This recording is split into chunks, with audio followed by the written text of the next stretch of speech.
Perkenalkan, kami dari kelompok 3 yang beranggotakan Mohsen Firdaus, Abdiatun, Dian Kartika, Solahul Hamam, dan Novia Juzairama akan mempresentasikan mengenai pemindahan, promosi, dan pemutusan hubungan kerja.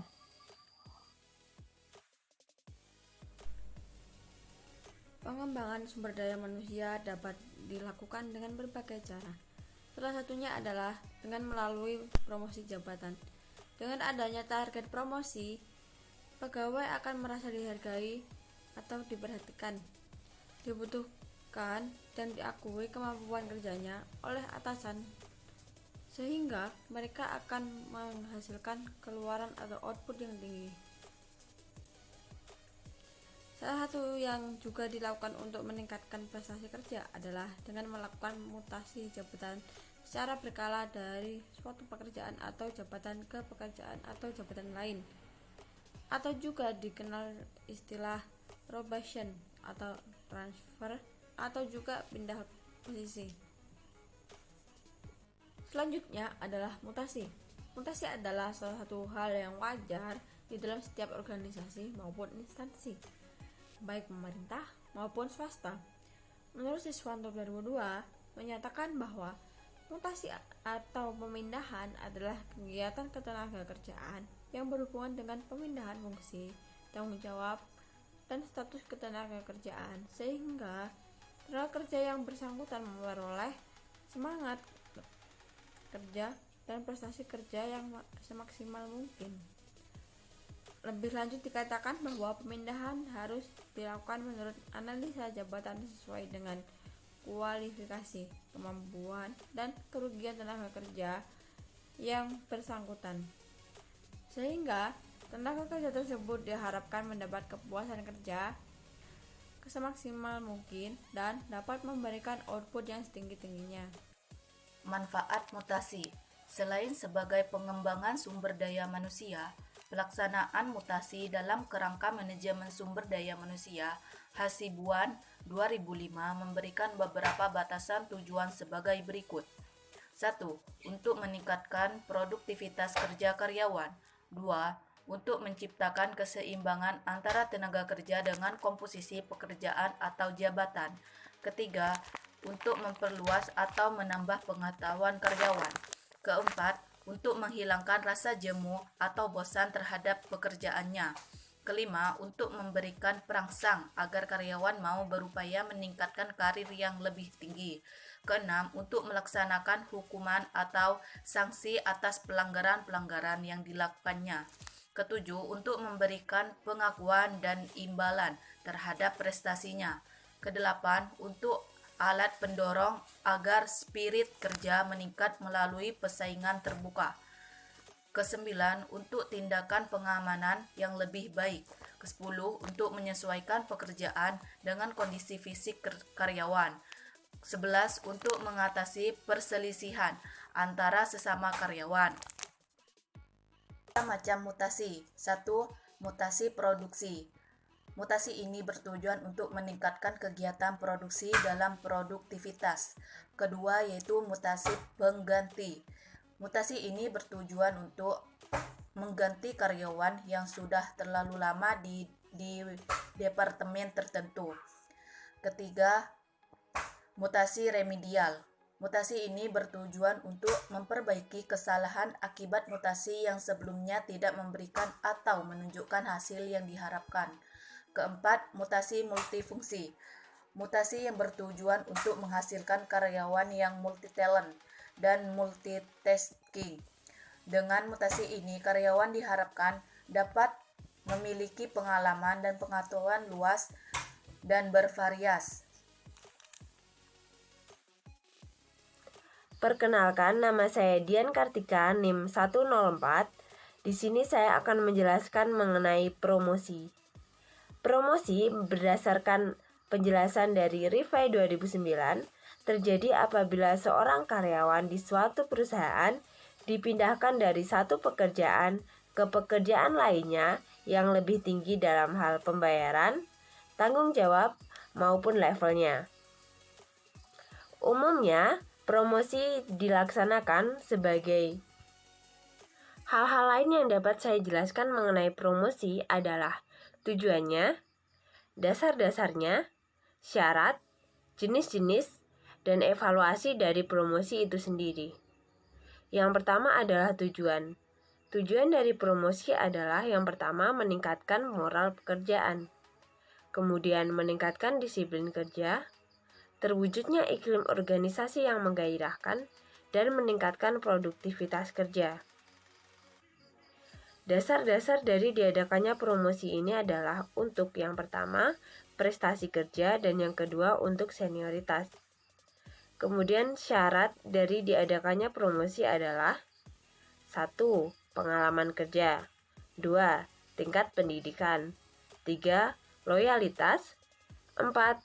Kejujuran, 5. Tanggung jawab, 6. Kepandaian bergaul, 7. Inisiatif dan inovatif. Lalu jenis-jenis dari promosi ini adalah yang pertama promosi sementara, promosi tetap, promosi kecil, dan promosi kering. Evaluasi dari promosi ini didasarkan pada kegiatan yang dilakukan berkenaan dengan proses untuk menentukan nilai dari suatu hal. Selanjutnya mengenai demosi. Demosi merupakan bentuk suatu peralihan jabatan dari jabatan yang lebih tinggi ke jabatan yang lebih rendah, atau biasanya dikenal sebagai penurunan jabatan. Biasanya demosi ini terjadi di suatu perusahaan karena karyawannya telah melebihi batas toleransi yang ditetapkan oleh perusahaan tersebut.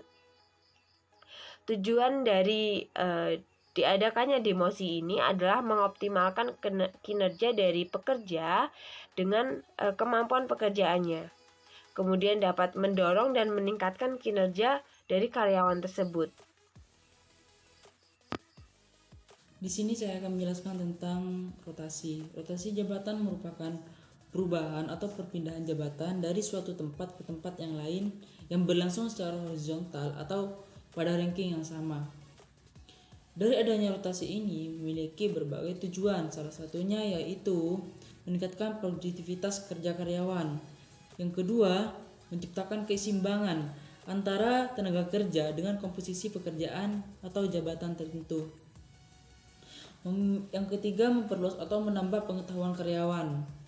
Yang keempat, menghilangkan rasa jenuh atau bosan karyawan terhadap pekerjaan yang dilakukannya. Yang kelima yaitu memberikan perangsang agar karyawan mau berupaya meningkatkan karir yang lebih tinggi. Yang keenam, untuk melaksanakan sanksi atau hukuman atau pelanggaran-pelanggaran yang dilakukan oleh setiap karyawan. Yang ketujuh, untuk memberikan pengakuan atau imbalan terhadap prestasinya. Maka dengan adanya tersebut bisa dilakukan adanya rotasi jabatan. Ada dua prosedur rotasi, yaitu rotasi yang dilakukan secara tidak ilmiah. Bagaimana rotasi yang dilakukan secara tidak ilmiah? Yang pertama yaitu tidak didasarkan kepada norma atau standar dari kriteria tertentu. Yang kedua yaitu berorientasi semata-mata kepada masa kerja dan ijazah, bukan atas prestasi atau faktor-faktor yang memang benar-benar real. Yang ketiga yaitu berorientasi kepada banyaknya anggaran yang tersedia, bukan atas kebutuhan real suatu karyawan. Yang keempat, berdasarkan spoil system. Yang kedua yaitu cara yang berlangsung secara ilmiah, yaitu dilakukan secara yang pertama berdasarkan pada norma atau standar dari kriteria-kriteria tertentu seperti menganalisis suatu pekerjaan yang dilakukan. Yang kedua yaitu berorientasi pada kebutuhan yang real atau nyata. Yang ketiga berorientasi pada formasi real kepegawaian. Yang keempat berorientasi kepada tujuan yang beraneka ragam. Terus yang kelima berdasarkan objektivitas yang dapat dipertanggungjawabkan.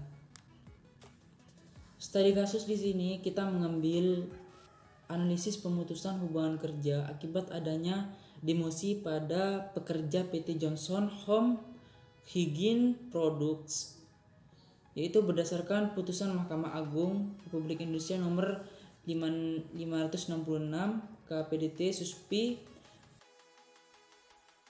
Di sini saya akan melanjutkan presentasi dari teman saya. Pemutusan hubungan kerja dapat dibagi menjadi 4